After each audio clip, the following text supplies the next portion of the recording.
친척들 돈을 빌려서 다시 사업을 했는데 또 망하고 거듭 3번을 망하니까 가족들도 힘들지만 아버지께서 정말 힘들어 하셨습니다. 가장의 무게 혹은 남편의 무게, 아버지의 무게가 힘들었을 것이라 그렇게 생각을 합니다.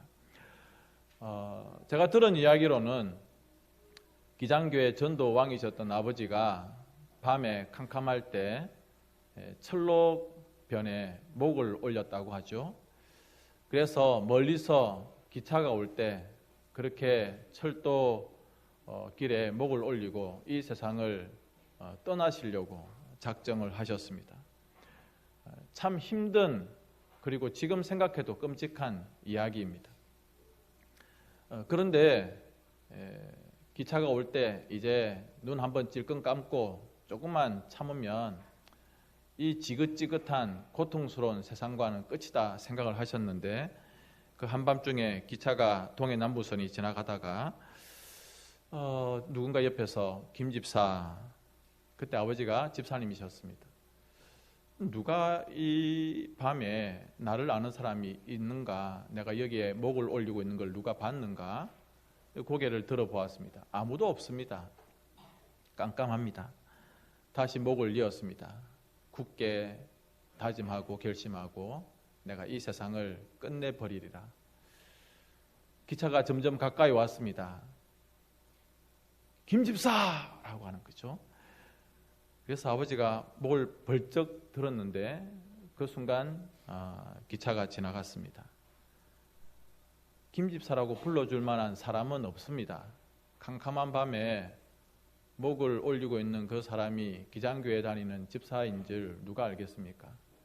순간적으로 하나님이 불러주신 것이다, 주님이 불러주신 것이다 생각을 하고 그날 이후로 작정을 하고 이 기계면에 있는 베델 기도원에 오셔서 금식 기도를 하셨죠. 금식 기도를 하시면서 아버지가 성경을 통독도 하고 기도도 많이 하시면서 나중에 저에게 또 가족들에게 이야기하시기를 신학을 해야 되겠다, 목사가 되어야 되겠다, 그러면서 기도 때마다 자주 이야기하던 인물이 있는데 오늘 우리가 살펴보려고 하는 이 베드로라고 하는 인물입니다. 우리가 성경에서 여러 인물들을 보고 또 그 인물들을 통해서 어떤 인물들은 참 존경스럽고 따라가고 싶고 또 어떤 인물들은 따라가지 말아야지 하는 그런 인물들이 있습니다. 그런데 아버지는 성경을 통틀어서 아버지와 많이 닮은 인생과 같은 그런 베드로라고 하는 이 인물을 주목하신 것 같습니다. 베드로도 실패와 실수가 많았던 사람이고 기질이 아주 다혈질 같은 그런 제자인 것 같습니다. 아버지도 그런 인생을 사셨던 것으로 당신 스스로가 그렇게 생각을 하신 것 같습니다.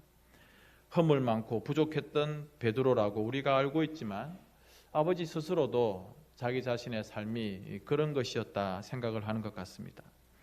오늘 우리는 이 베드로를 주목해 봅니다.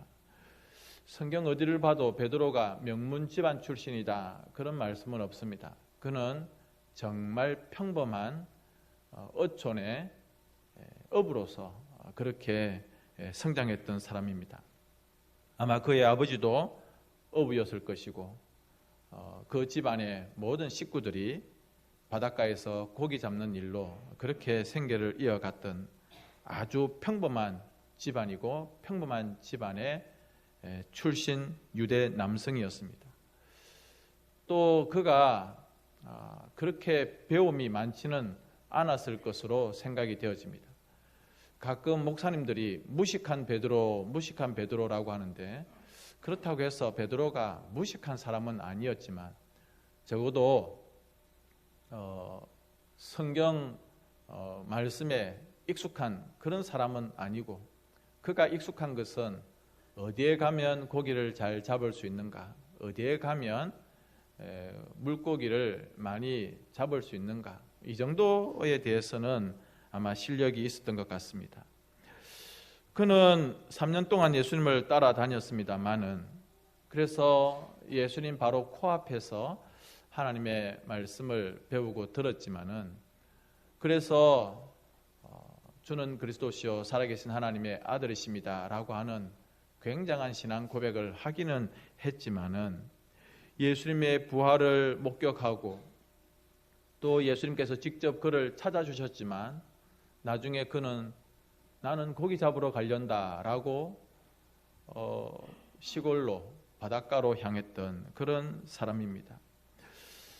예수님이 어떤 분이신지에 대해서 그는 여전히 좀 마음이 완전히 열려지지 않은, 왜냐하면 그의 평생의 마음 가운데 굳어져 있는 것이 있습니다. 자기가 지금까지 살아왔던 그것, 여전히 깨어지지 않고 마음속에 남아있는 그것으로 예수님은 그 정도뿐이고 나는 이런 인생을 살아가야 되고, 예수님이 다시 부활하셨고 자기를 만나 주셨지만 나는 그냥 그렇게 살아가련다라고 하는 여전히 깨어지지 못한 그런 껍질 안에 갇혀있는 베드로의 모습입니다. 예수님을 부인하고 예수님을 모른다고 하고 닭이 울 때 통곡하였지만은, 그러나 그는 여전히 옛날 모습 그대로 남아있는, 의기소침하고 그저 어떻게 해야 될지 잘 모르고 그저 옛날 익숙한 고기잡이나 해야 되겠다 생각했던 그 사람.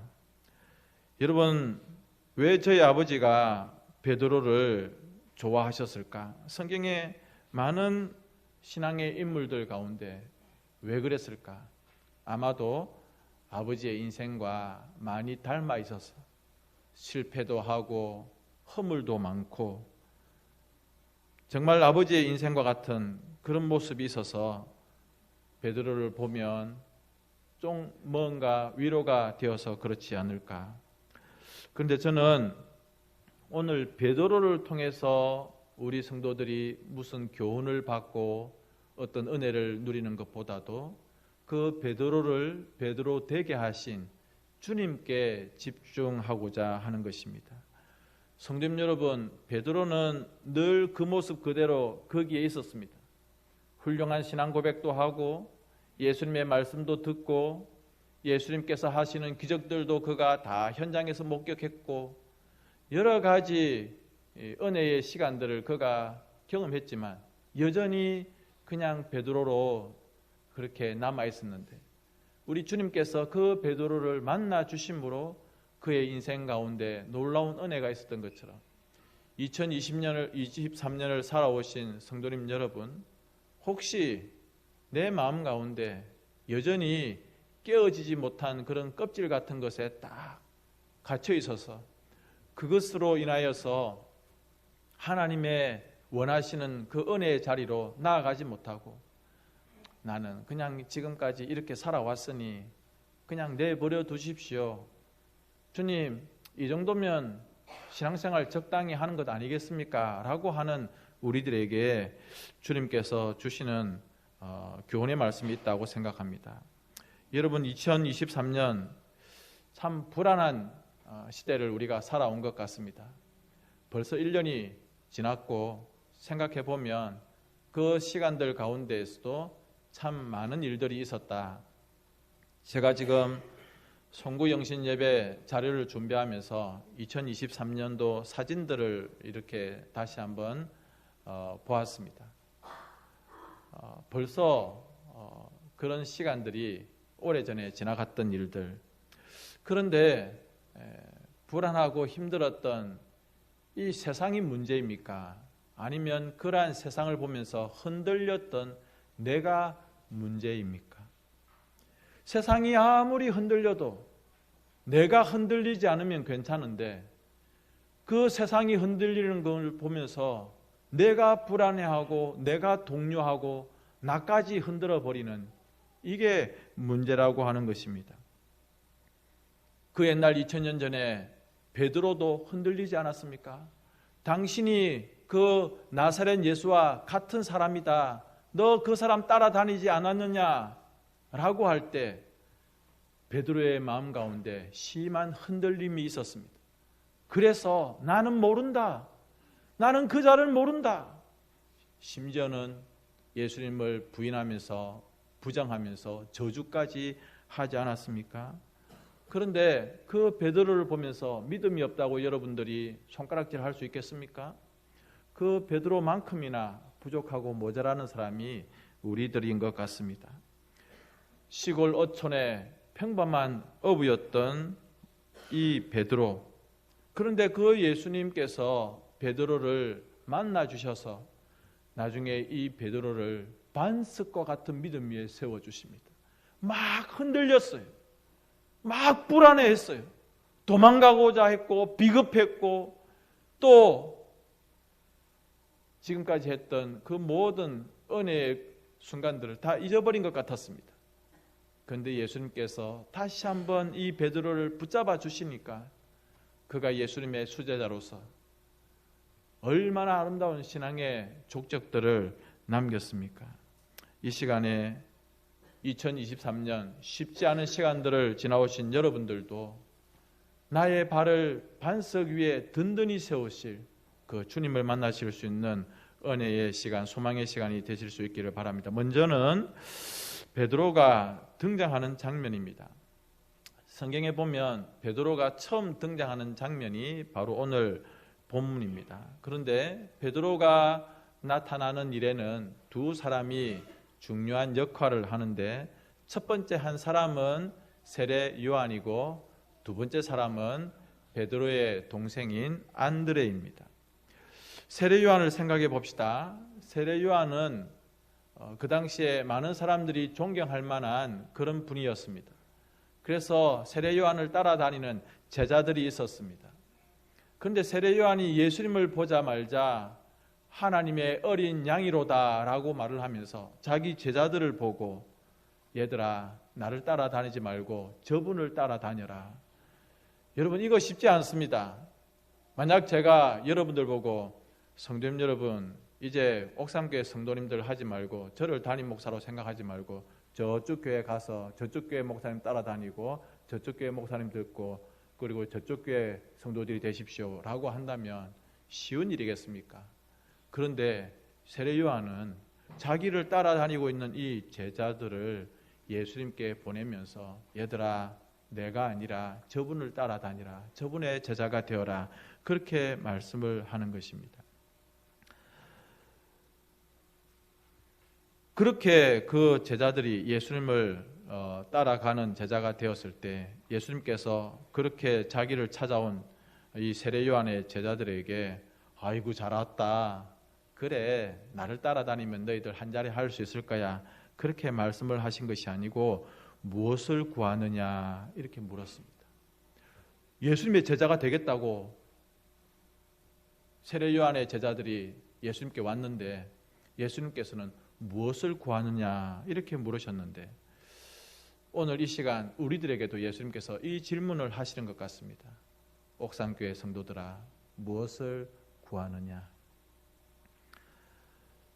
2023년 나름대로 열심히 살아왔는데, 그리고 12월 달 예배 자리에 앉아 있는데 예수님께서 우리들에게 무엇을 구하느냐 물어보시면 어떻게 대답할 수 있을까?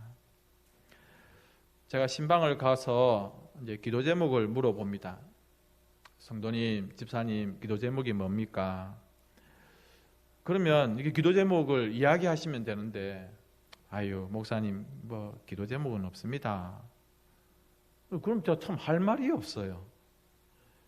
물론 제가 뭐 마음을 다 알기는 합니다. 하나님께서 주신 은혜로 감사하며 살아가고 있고 이만하면 족합니다. 그런 마음이겠죠. 부족한 것이 없고 이만하면 됐다. 그렇게 생각하는 분들이 계실지 모르겠지만 혹시 저는 다르게 생각해 봅니다. 이분이 하나님의 은혜에 대해서 무관심하고 신앙생활에 대해서 무관심한 것은 아닐까. 그저 신앙인이 아니라 종교인으로 남는 것으로 만족하는 것은 아닐까. 여러분, 하나님의 은혜에 대해서, 하나님의 복에 대해서 관심을 가지셔야 됩니다. 혹시 우리의 마음이 점점 굳어져 버리고 화석화되어 버리면 안 되는 것이죠. 이제 그 세례 요한의 제자였던 한 사람이 바로 안드레라고 이 베드로의 동생인데, 그가 자기 스승이었던 세례 요한을 떠나고 예수님께 와서 금방 깨달은 것이 뭐냐면 이분이 메시아이구나. 41절 말씀 같이 한번 봅니다. 시작. 그가 먼저 자기의 형제 시몬을 찾아 말하되 우리가 메시아를 만났다 하고, 메시아는 번역하면 그리스도라. 아멘. 베드로의 동생이었던 이 안드레가 먼저 신앙의 고백을 합니다. 이 예수님이 구주시구나, 메시아이시구나. 여러분, 베드로만큼이나 이 안드레도 굉장히 평범한 유대 집안의 남성입니다. 자기 아버지에게서 배웠던 것들 그대로 가지고 있습니다. 자기 형이 가지고 있던 그런 모습들 그대로 가지고 있습니다. 그리고 다른 것들보다 고기 잡는 것에 더 익숙한 이 안드레였습니다. 그런데 가족들이 하는, 형이 하는 고기잡이에는 그가 크게 관심을 가지지 아니하고 영적인 것에 대한 열망이 있었던 것 같습니다. 그래서 세례 요한을 따라다니는 제자가 되었던 것이죠. 그런데 메시아를 만나고 나니까 마음에 내가 지금까지 찾고 다니던 바로 그분이시다라고 하는 대답이 왔어요. 그래서 형을 찾아가서 형님, 내가 그분을 만났습니다. 내가 메시아를 만났습니다. 여러분, 이 자리에 계시는 분들 중에서 바로 이와 같은 경우를 만나신 분들이 참 많으실 것 같습니다. 우리가 살고 있는 이 옥산 땅, 또 여러분이 살고 있는 우리 지역, 경북 지역이든지 어디든지 간에 우리 대부분이 아주 엄격한 가풍 속에서 복음과는 거의 상관이 없는 그런 인생을 살아오지 않았습니까? 할아버지와 아버지가 제사를 지내고 우리는 유교 집안이다, 불교 집안이다. 우리 집안은 이렇게 살아가는 것이 원래 우리 집안의 모습이다. 정말 손톱만큼도 복음이, 기독교 신앙이 들어올 수 있는 틈이 없었습니다. 아버지가 했던 것을 내가 하고 내가 했던 것을 내 자식이 하는 것이 그냥 옳은 줄 알았습니다. 그런데 하나님께서 너무나도 은혜스럽게, 너무나도 감사하게 우리에게 복음을 주셨을 때 우리의 할아버지가, 우리의 어머니가, 우리의 어른들이 그 복음을 받아들여서 우리 집안에 내 마음 가운데 예수 믿을 마음이 생기게 된 것, 이거 기적 중에 기적이고 은혜 중에 은혜라고 하는 것을 믿을 수 있기를 바랍니다. 여러분, 이 베드로 집안은 원래 그냥 고기 잡는 일에 바닷가에서 그냥 살아가는 거예요. 그의 손에는 늘 그물을 만지던 고기 비늘이 가득한 그냥 그 삶을 살아가는 거예요. 고기 좀 많이 잡으면 그냥 좋았고, 고기 좀 못 잡으면 그냥 마음이 상하는, 그리고 유대교 신앙으로 그냥 그렇게 철저하게 살았던 그런 집안인데 그들의 입으로 메시아를 고백하는, 그리고 주님을 구주로 영접하는 놀라운 일이 일어나는 것이죠. 두 번째로는 예수님께서 베드로에게 새로운 이름을 주셨습니다. 예수님께서 이 안드레가 데리고 온 안드레의 형 베드로를 보고 이렇게 말씀합니다. 성경에 보니까 예수께서 보시고 이르시되 내가 요한의 아들 시몬이니 장차 게바라 하리라. 게바는 번역하면 베드로라. 이 안드레가 자기 형님을 데리고 왔는데 예수님께서는 그 데리고 온 형, 그 사람에게 새로운 이름을 주셨습니다.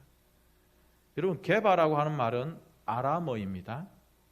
그리고 그 뜻은 큰 바위, 반석을 뜻합니다. 이것을 헬라어로 번역하면 베드로가 되죠. 페트로스, 베드로가 되는 것입니다. 영어로는 피터 할 때. 여러분, 새 이름이 주어졌다고 하는 것은 새로운 사명, 삶의 변화, 존재의 의미, 사명이 달라지는 것을 말하는 것입니다. 아브람을 부르셔서 아브라함이라고 하나님이 말씀해 주셨습니다. 사레를 불러서 사라라라고 그렇게 하나님께서 이름을 새롭게 해주셨습니다. 야곱을 불러서 너는 이제 야곱이 아니고 이스라엘이다 라고 이름을 바꾸어 주셨습니다. 오늘 요한의 아들 시몬에게 너는 이제 베드로다, 반석이다 그렇게 불러주셨습니다. 앞으로 이 베드로를 통해서 반석 같은 그런 믿음의 사람으로 세워가실 것을 이름 가운데 불러주신 것이죠. 마지막 세 번째로는 우리 주님께서는 베드로를 눈여겨보시고 꿰뚫어 보셨다는 것입니다. 42절에 보니까 예수님께서 베드로를 보았다라고 되어 있는데 이 말은 눈여겨보았다는 것입니다. 여러분, 예수님께서는 베드로의 무엇을 눈여겨보셨을까요? 세상이 흔들리면 자기도 흔들리고 다혈질에 성질 급하고 실수와 허물이 많은 그런 실수투성이의 베드로였지만 그 마음 가운데 베드로의 중심을 보셨다는 것입니다. 그 안에는 흔들리지 아니하는 반석과 같은 무엇인가가 있었습니다. 누가 만나주시기만 하면, 주님이 만나주시기만 하면. 지금은 베드로 스스로도 몰랐어요. 자기 속에 그런 바위 같은 흔들리지 아니하는 그 무언가가 있는지 자기도 몰랐어요. 그리고 지금까지 익숙한 대로 그냥 살았던 거예요. 그런데 우리 주님께서는 눈여겨보시면서 아무도 발견하지 못한 베드로의 그 중심 가운데 있는 흔들리지 아니하는 그런 반석과 같은 그 중심을 보셨다고 하는 것입니다. 그래서 시몬의 아들 이 베드로에게 너는 바위다, 흔들리지 아니하는 믿음을 가진 자가 될 것이다. 누가 그렇게 만들어요? 내가, 주님이, 예수님께서 그렇게 만들겠다 그렇게 약속하셨습니다. 여러분, 포항 앞바다에 포항 제철이 설 거라고 누가 상상이나 했겠습니까? 울산에 세계 최고의 저런 조선 중공업 단지가 설 거라고 누가 상상이나 했겠습니까? 이 옥산 땅에 100년 된 옥산교회가 세워질 기라고 누가 생각이나 했겠습니까? 그런데 우리 주님께서는 이 옥산 땅에 교회를 세워주셨고 또 우리 선배들은 저 포항 땅에 그리고 울산 땅에 중공업 단지를 세우지 않았습니까? 보는 눈이 남달랐기 때문에 그런 것이죠. 저는 특히 이 자리에 있는 우리 청년들과 청소년들 오늘 기말고사 때문에 아마 부담스러워서 예배드리기가 힘든 친구들도 있을 텐데 내가 나를 어떻게 보느냐 이것도 상당히 중요합니다만은 주님께서 나를 어떻게 보시는가 이거 정말 중요합니다. 나는 집안이 별로야. 아버지가 나를 든든히 밀어주지 못할 것 같고 나는 시골 출신이야. 이런 거 그렇게 중요하지 않습니다, 여러분.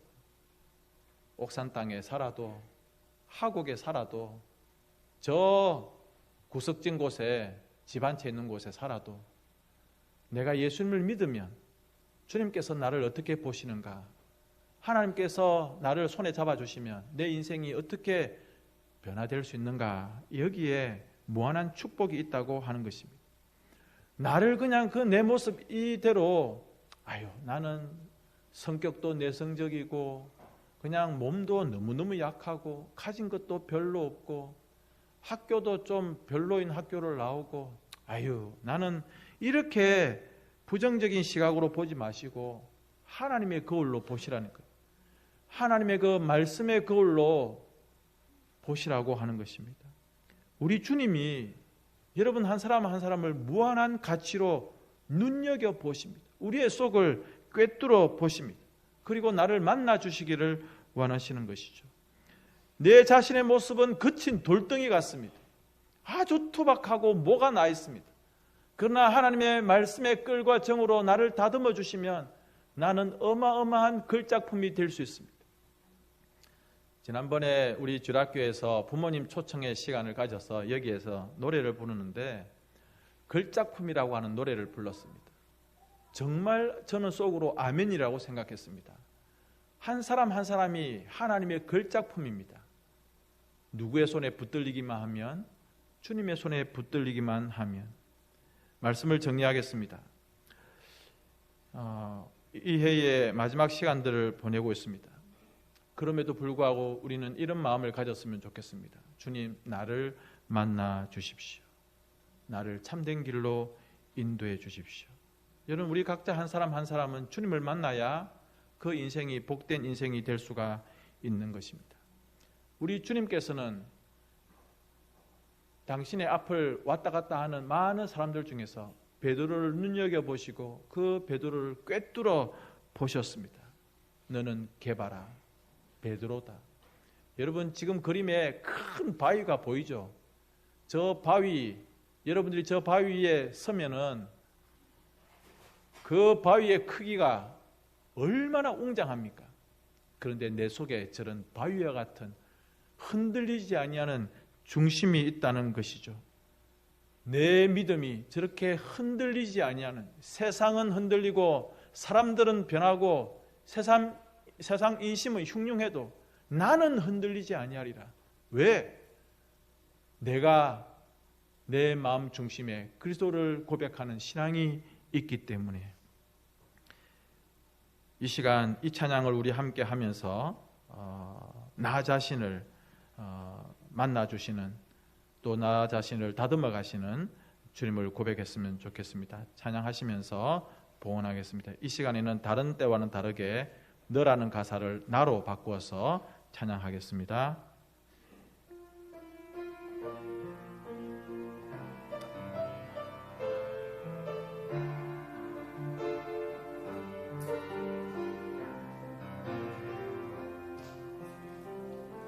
하나님은 나를 만드신 분, 나를 가장 많이 알고 계시며, 하나님은 나를 만드신 분, 나를 가장 깊이 이해하신단다.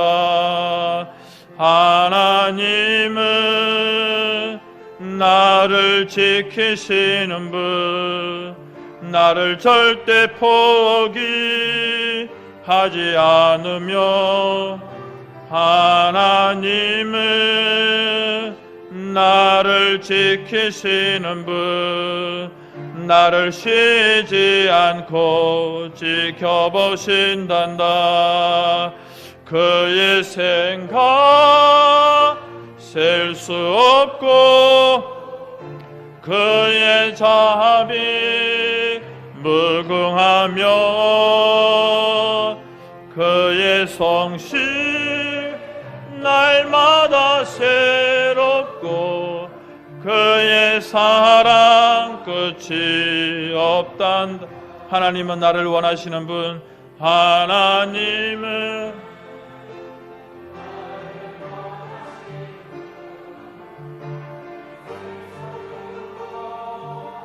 그 무엇보다 하나님은 나를 원하시는 분, 나와 같이 있고 싶어 하신단다. 하나님은 나를 인도하는 분, 광야에서도 폭풍 중에도 하나님은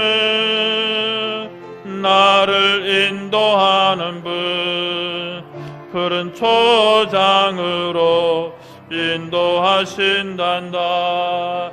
그의 생각 셀 수 없고, 아멘. 그의 자비 무궁하며, 그의 성실 날마다 새롭고 그의 사랑 끝이 없단다. 아멘. 기도하겠습니다. 우리 아버지